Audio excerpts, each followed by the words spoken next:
Mais au fond, ça ne change rien, ça ne pose aucun problème. Donc vous pensez que cette cellule, cette première cellule, donc ce serait Dieu qui l'aurait créée? Ah, c'est quoi votre vision à vous? Elle est possiblement sortie, probablement sortie des lois de l'univers, mais de lois de l'univers qui sont tellement favorables et complexes qu'elles ne peuvent pas, elles, s'expliquer, les lois de l'univers, sans qu'il y ait eu un horloger derrière. Je vais te donner une analogie.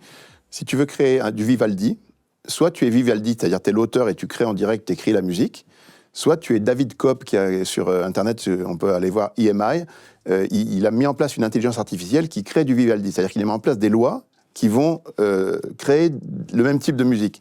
Donc en fait, Dieu avait deux solutions, soit il mettait les mains dans le cambouis et il faisait lui-même les choses, soit il décidait de créer des lois de l'univers qui, comme des puits de potentiel, amenaient les choses dans une certaine direction avec des contraintes dans les lois de l'univers. On a eu à Cambridge un échange très intéressant avec Simon Convey-Morris, qui est le plus grand paléontologue du monde aujourd'hui, qui insiste beaucoup sur la convergence des lois dans l'évolution, c'est-à-dire le fait que des contraintes physiques ou biologiques font que tout n'est pas possible et que les lois de l'univers conduisent vers un certain type de vie ou d'être. Et donc ça, voilà. Donc pour résumer, on ne remet pas du tout en cause l'évolution, qui est un fait. L'évolution, on peut dire que la Terre a 4,5 milliards d'années, la vie a commencé à 3,8, pendant 2 milliards d'années, c'était que des bactéries unicellulaires, ensuite ça s'est mis à se complexifier, il y a eu l'explosion cambrienne, il y a eu plein de choses. Tout ça, c'est tellement documenté que c'est très très dur de le contester, enfin personne ne le conteste de sérieux.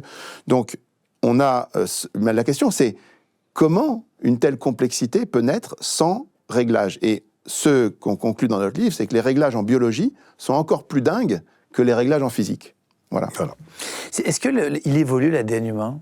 Est-ce qu'on évolue? Est-ce qu'on est en train de changer au fur et à mesure? Vous disiez avant lié de père en fils, etc. Bien sûr. Quand on a des enfants. Bien sûr. On a découvert le génome en 2003.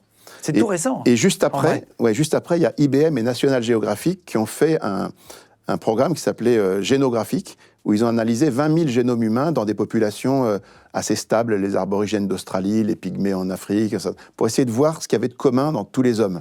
Et essayer de retracer l'arbre. Et le programme s'appelait « À la recherche d'Adam », pour voir. Donc on cherchait le chromosome Y, parce qu'en fait, le chromosome Y, c'est le seul chromosome qu'on reçoit que de notre père, quand on est un homme.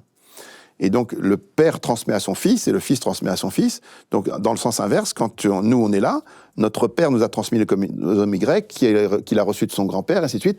Et à chaque fois, il y a des petites modifications, parce que la transmission n'est pas parfaite. Et donc, quand on regarde la proximité d'un chromosome Y de toi, de moi, ou d'un pygmée, on arrive à voir quelle est, quand on analyse la séquence... Le point commun. On arrive à voir ceux qui sont proches les uns des autres. Et ils ont pu retracer que Gengis Khan, par exemple, a eu une descendance complètement dingue en Asie. Qui est-ce ?